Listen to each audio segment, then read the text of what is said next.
Hello, everyone. Welcome to the podcast. My name is Lucy Heavens, and here is another episode of CMO Therapy, a podcast that's hopefully going to help you navigate your way through your marketing journey. Because let me tell you, I get it. Being a marketing leader is no walk in the park. In each episode, we dive headfirst into the world of marketing, where uncertainty, tight budgets, and fierce competition are just the beginning of the roller coaster ride. But guess what? You are not alone in this. Why go solo when you can tap into the powerhouse of insights from some of the most awesome marketing leaders in the game? And look, the title might include the word therapy, but we are not just talking about challenges here. We are tackling them head on. Join us as we deep dive into the nitty-gritty, share war stories, and unlock secret strategies. And get ready for no holds barred conversations, because sometimes I have no filter. So if you are a chief marketing officer, a marketing lead, or just someone to looking to up their marketing game, then I am so glad that you are here with us today.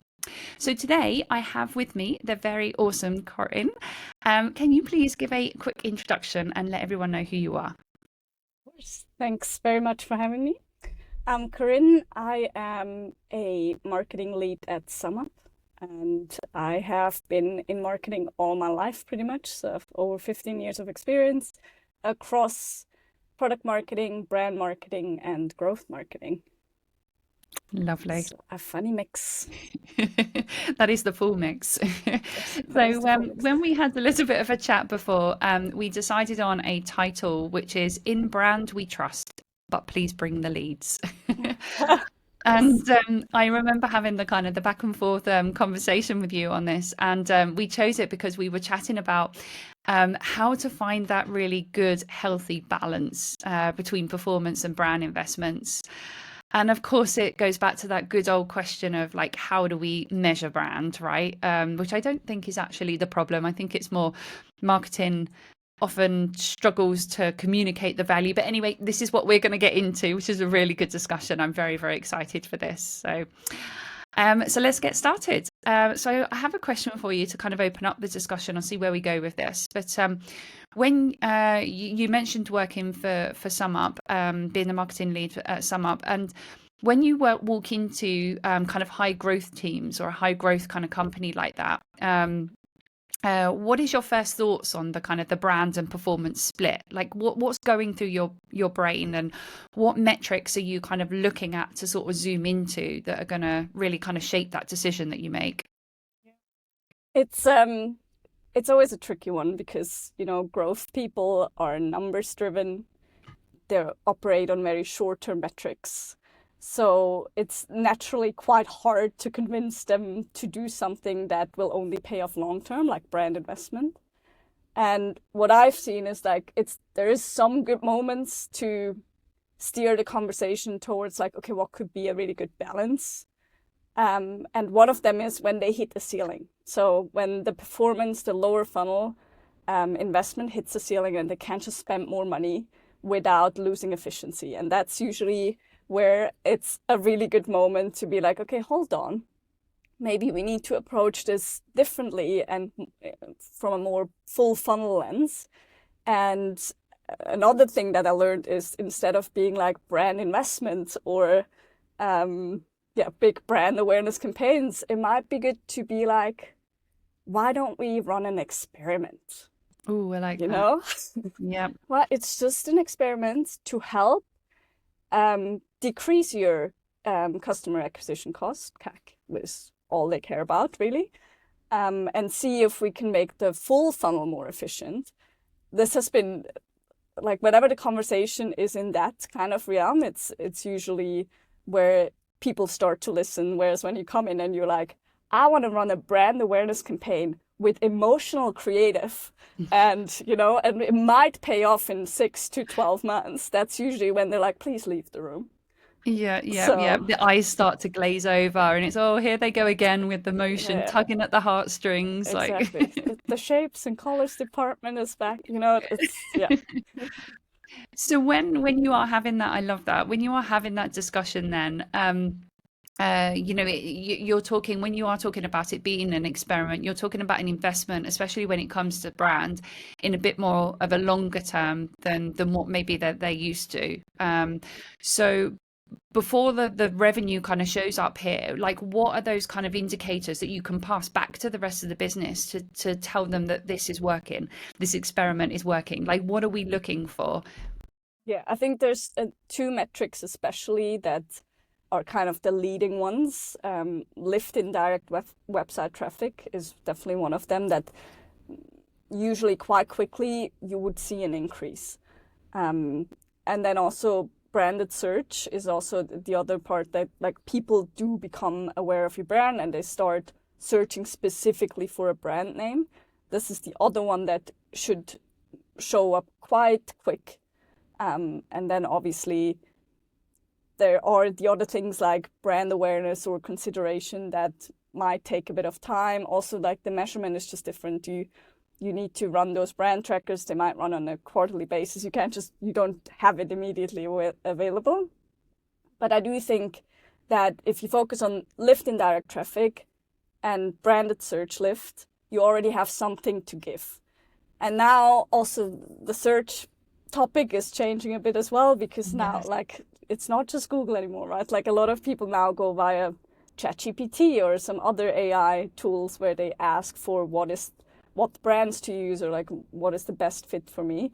So this is another thing that we obviously now also look at, is like visibility in ChatGPT tools, Yeah. besides Yeah. like the traditional search lift that So was what does mostly that Google. look like if you're running that experiment, then that's kind of brand experiment? Like what's your kind of go-to? What would you start to be doing from a tactical perspective?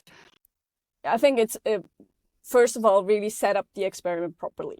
Like define what is the goal here, what are we trying to achieve, what are we going to invest, what markets are we looking at, and what also have we done in the past, like where are we right now. I think that zero measurement is also very important and can sometimes be overlooked, because we obviously need to measure against something.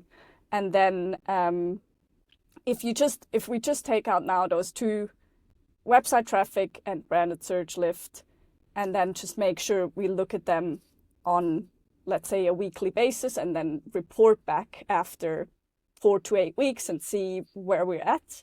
And then obviously add on those when we get to the quarterly metrics and see increase in awareness and so on. We can, like, it really starts to take shape. Yeah, yeah, I love that. I love that. I think it's really interesting, isn't it? Because I'm starting to kind of think about how you can how you can tell that story and kind of like almost like merge the two. So if you're creating some like really great pieces of content, for example, having that piece of those really great pieces of content on your website as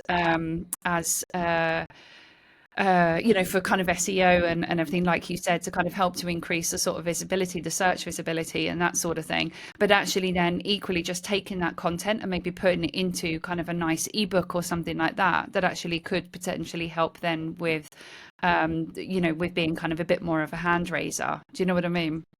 Definitely. And there's so much stuff already there. And I think sometimes it's also as simple as like with like a lot of companies already run meta ads.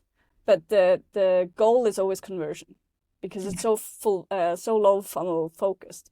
So just take 20% of that budget, create a slightly different message that isn't just about like 30% off today, um, and then run those ads parallel. And without, like, there's no other platform you need to use. You just change, for the 20%, you change the objective to awareness. And then you see what it does to customer acquisition cost, but also to things like website traffic, search, so on. Yeah. I love that. It's really great. It kind of just like dawned on me that it is just actually we're doing all of this kind of in the background. Actually, all you're doing, we're talking about here is that storytelling back to the rest of the business. It's kind of like packaging our own marketing then, isn't it? It's knowing your audience. That's what Yes. I'm like, we also, because, we're like, oh, it's so hard to speak to finance people, but like, we also, as marketers, we should know better. We should be like, this is our audience internally, Yeah. and this is what they care about, and this is the language they use. This is exactly the same as we do when we run ads for our customer audience, right? Yep. So Yep. it's the same approach. We just tend to forget.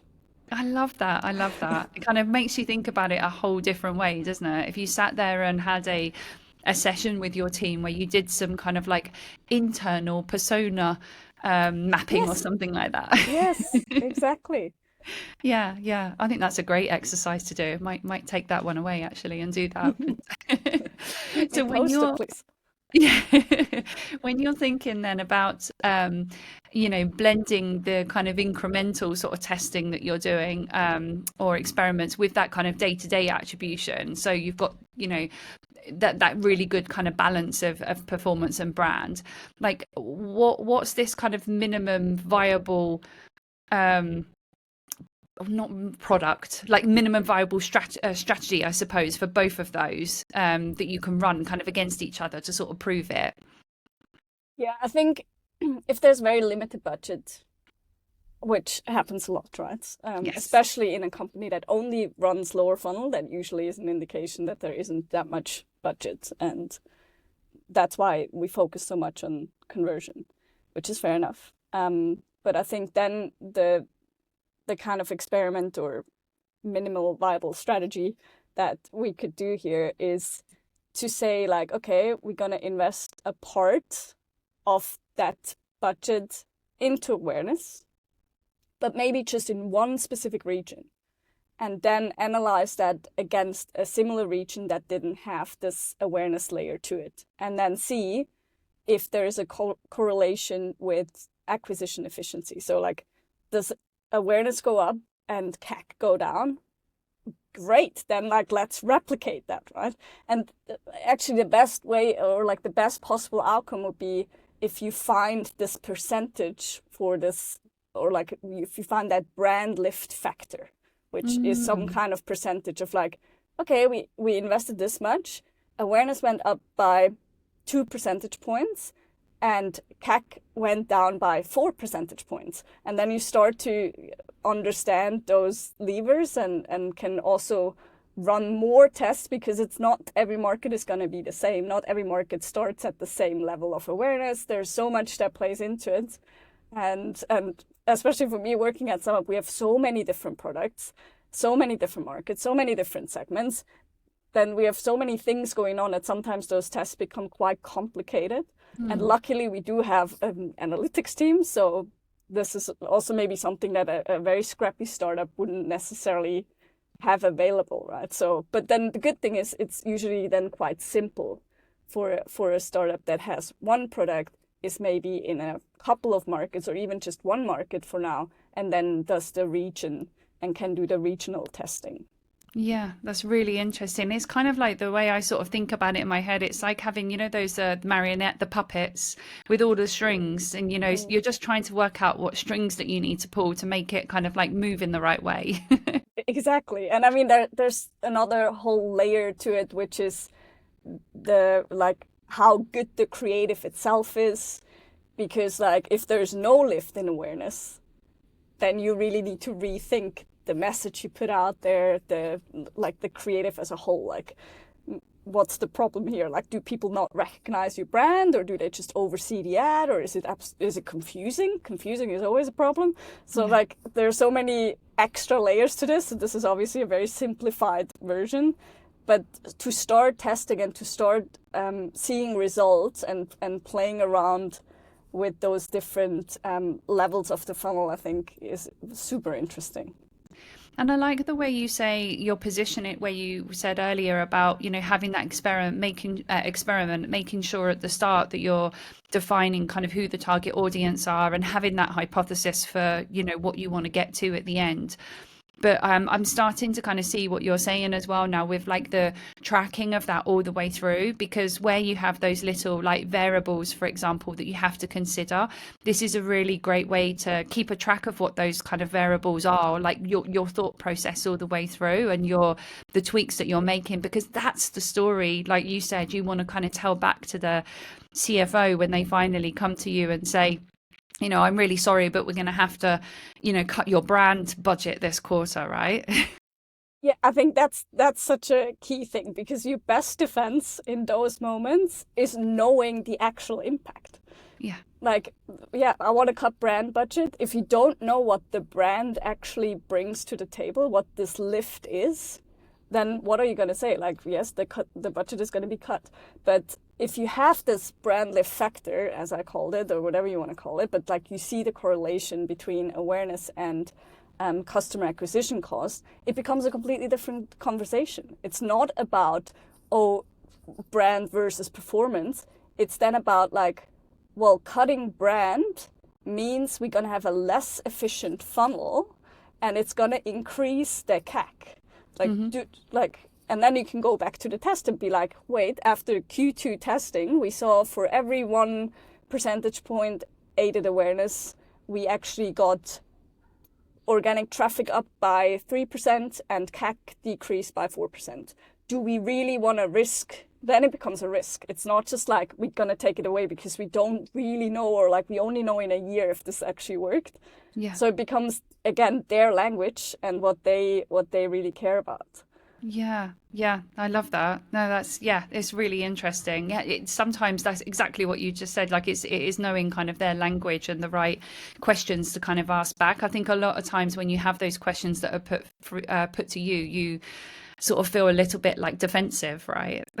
Yes, 100%. And I think in general, brand marketers, like one of my very first managers once said to me, you always have to know your numbers.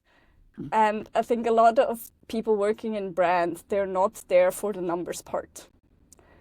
But you have to learn it, because that's the only way. You have to learn it, and the creative is a nice add-on to the job, but the numbers part is just as big. Yeah. And you need to know the impact. It's the only way. Yeah, yeah.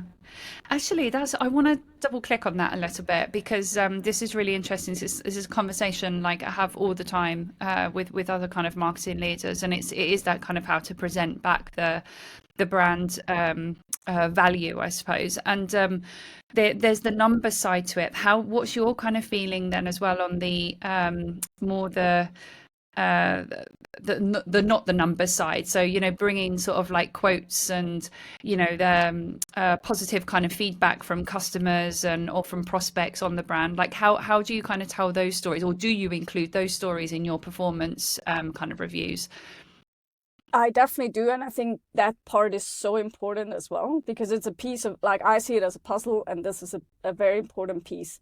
And this more like qualitative feedback, or I'm going to call it feedback for now. This qualitative feedback is often the missing piece between just pure data points. Like data only tells us that much, right? Like we might see like, okay, we losing trust in this market, but it doesn't tell you why. That like those like pure numbers never tell you why something is happening. So you need to have those you need to be able to create hypotheses about like, okay, we also heard in the field that people are not happy with how reliable our product is, or like you just get those bits and pieces and start to see like, okay, we see it here, but we also heard it there, and then it becomes like more of a picture. And then again, it's like you have a hypothesis and then you go test, and then it's not science, right? It's not 100%. You have to, you need to take what you can get, and that's definitely also the qualitative part of the story. Yeah. I love that, definitely. There's kind of 100 different ways to cut a cake, isn't there? And yes. I think sometimes we feel like we have to kind of like just cut it one way all the time and say, this is how it is. It's kind of this or this, this is fine. But it isn't. There's lots of different lenses that you can look at it. But we're storytellers. We should be good at that, right? Yeah, and I think the best stories often come from when you mix the two. When you mix like the very dry data that tells you something, but then you also know from customer stories and feedback and maybe interviews, you have a bit of a deeper view into what people truly care about. And I think that also goes back to the creative. Like when we talk about increasing brand awareness through campaigns, like the creative is such a big lever. We like, and good creative resonates with people, and it does something to them. Otherwise, they will overlook and forget. And that's, you can measure that with data. Like did they misattribute to other brands? Did they recall our ad? And if they didn't, you really need to rethink how you can get to that, like more, I'm gonna say emotional again, but to this more how can we truly resonate with our audience? Yeah, that's really interesting. I had this conversation actually with somebody recently.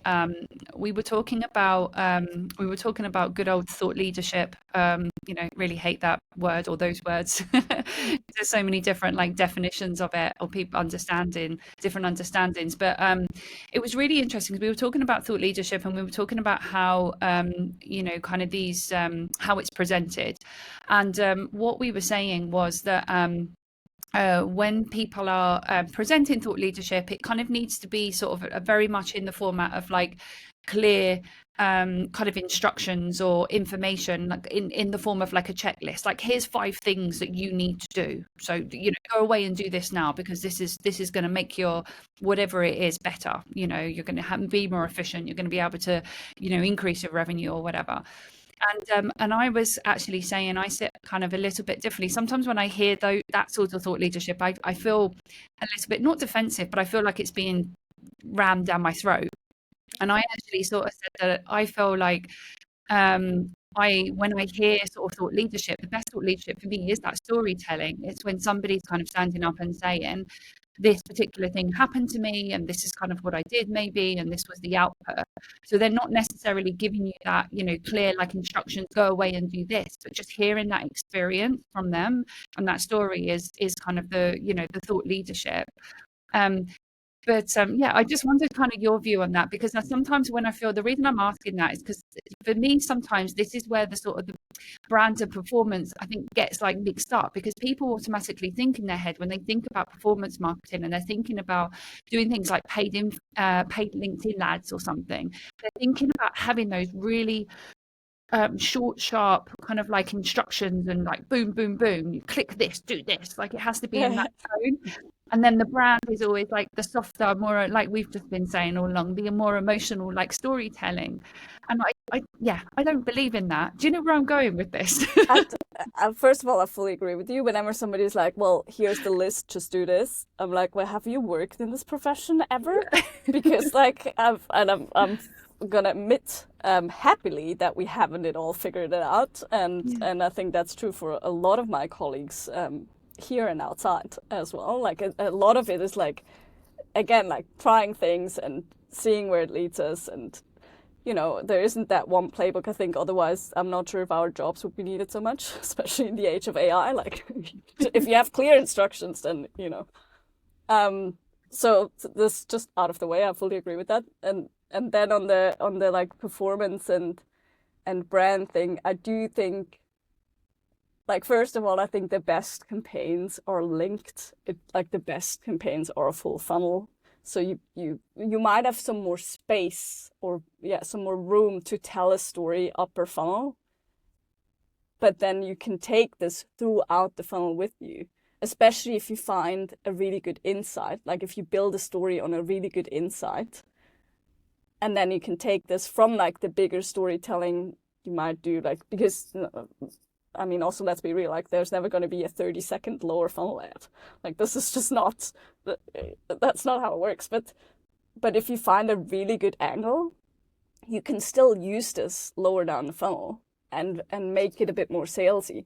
And we did something recently where we did a big campaign, and it was like professionally shot and everything. There was an overarching story, but then we were like, okay, what does this look like on TikTok for lower funnel? And then it was like the same people that you see in the big brand story are there to tell you about the product, but in a completely different style, because it's more like the hand filmed kind of scrappy but they're still linked. It's still the same characters, Yeah. and it's still linked to the overarching story, and there's still an element of like human connection and fun in it. And I really don't think you have to just be like, no, you buy this right now. Even like, I think storytelling is very, very powerful across the funnel. That goes right back to what you've said, what you said at the start, and what we keep repeating, which is know your audience. That's what it comes down to, doesn't it? So the audience on TikTok is going to be very different to the audience on LinkedIn, for example. So Yeah, exactly. Know your audience, know the objective as well, because like if the ad is optimized for closing the deal, of course it's gonna be more salesy. It's gonna be the product benefits listed or an offer or something very clear and short. Like that's how it goes. But like the reality also is that people see all those different funnel stages not as funnel stages, right? They might walk past the billboard with your ad, and then they are on Instagram and see one of like it lives in the same space and often also in the same time, so it should be connected. But it's different audience or like different readiness to buy. yeah. Right. I want to come back to the title kind of the podcast. There's something sort of quite interesting I'd love to chat to you about. But so the title was In Brand We Trust. So sort of a segue from what you were just saying about coming back to the objective. Like when we're looking at the brand campaigns that we're doing it, the reason that we're doing it is because we want to increase trust, don't we? So like how in your view can we like measure that, the result of that then, of the objective? So we measure kind of the brand campaigns with, like you said, the kind of the website sort of visits and those sort of things, but is there an element of like how we can measure trust? I like this question. I think brand campaigns are more than trust building though. I really think like it's about creating this mental availability and making sure that people who are not currently looking for whatever you're selling, whenever they are ready to buy, they actually think of your brand. So like building this familiarity, which does build trust. I mean, it definitely goes hand in hand. And I do think that you need to have brand trackers in place. I really like if you run brand campaigns, you need to have trackers in place, and it's actually quite shocking to me how often that's not the case. And if you have brand trackers in place, you can measure trust levels, but that's obviously just through a survey. You should also be able to see this through reviews. You should see it in the quality of the leads coming in. That's another thing. We didn't talk about quality yet. We only talked about customer acquisition cost. But the quality of the lead, the lifetime value of the people actually signing up or buying, is a whole different ballgame that brand should definitely also be impacting. Yeah, 100%. Yeah, I really like that. And you just mentioned the kind of lifetime value there, because they might buy from you once, and then there might be for some reason, whether it's to do with the product or the service or whatever's going on, but they may then not renew with you, or they might not want to continue that kind of customer relationship. So that's a breakdown of trust, right? It's like, okay, what leads to that? I mean, it starts even earlier. It's like, what are the barriers to buy? Like what? Like, okay, people are aware and they would consider, but like, why don't they buy? These are interesting questions. But then also, if they churn, it's like, okay, what happened here? Like, where did they go? And that's why like marketing is such an interesting function, because like we're constantly answering so many different questions, right? Like we're always trying to figure something out, and then we figured it out, and the other thing breaks, and then you have to go back to Exactly. Yeah. another part of the business. So, yeah. And everything is connected. And then, you're having those questions coming to you of like, well, do we invest in brand or performance, or, what channels should we be investing in? And yeah. Yeah. Yeah, the Yeah, we could answer do is a whole other podcast on just channels, right? Exactly, exactly. Well, actually, now I feel bad for asking you the next question, but we've got to kind of put these questions out there because these are the questions that marketing leaders do get asked, right? By kind of management and investors and the board. But when it comes to kind of channels, then if you were asked the question, I hate this question so much. If you were asked the question, what channels would you are your go-to for brand versus kind of performance? Like, what would you say? What would your answer be? I think my answer would be that the channel doesn't define the funnel stage. I Yes. know this is not what anyone wants to No, I hear, love it. That's what I but wanted. I think that would be my answer to start a very long and very hard conversation, I Yeah, guess. yeah. It sounds like I'm hearing like you've had that conversation before. Plenty. Many times, many times. We're coming up to time now. It just always amazes me how super quick that goes. There's so many more questions that I have for you, but yeah, maybe we can have conversation another time. But I do have a tradition on this podcast where we have questions that I get asked by my network, and I always say to them, if you had a marketing leader in front of you right now, then what burning question would you ask them? And they don't know it's you. It could be any marketing leader, so it's a bit random. But the question I have for you today is, if you had that decision between an external resource versus hiring somebody in your team, like how do you look at that? How do you balance that? Good community you have. I think it depends on. I think one thing or one way to look at it is expertise, or like if you need really deep expertise in a not necessarily niche, but in a specific topic, but you only need it for a couple of months to solve something for you. I think that's always, then I feel like going with an external source would make a lot of sense to get like some absolute pro in this topic that also works on that with lots of different companies.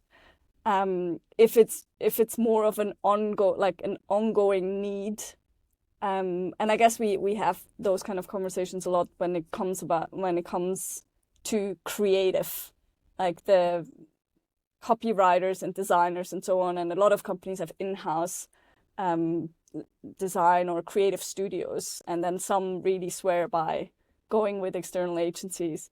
And then I think again, like there's lots of pros and cons to this, and I think in the end it's really about, or one big differentiator I would say is this like level of expertise. Like if you want to run an incredibly creative, completely different, like forget about all the like tunnel vision you have internally, um, you have to go with somebody external that also brings in a completely new perspective. But if it's about an ongoing like build on things kind of situation, also learn like really like a lot of our copywriters know our products inside out. Like you can't just, a freelancer would never be able to get to that kind of level of understanding product and audience.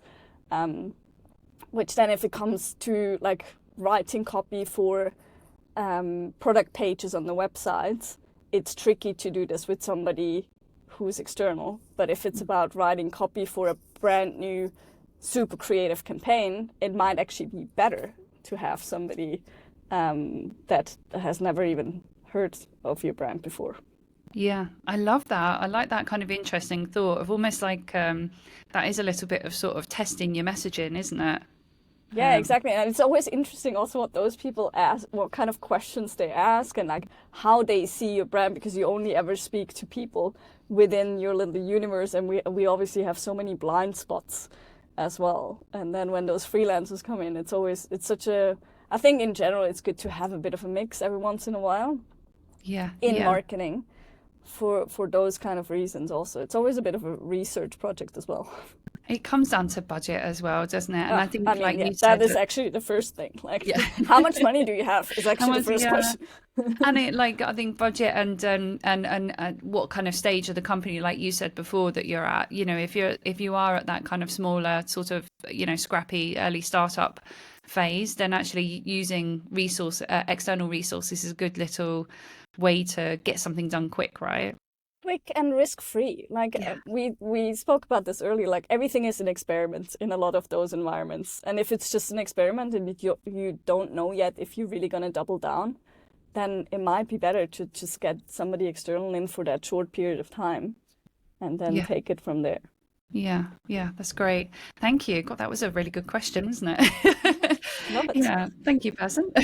Okay, well, yeah, we've run out of time now, but thank you so much. That was yeah, a fantastic conversation, and I'm sure the audience are going to agree and learn a lot from you. So thank you. Thank you.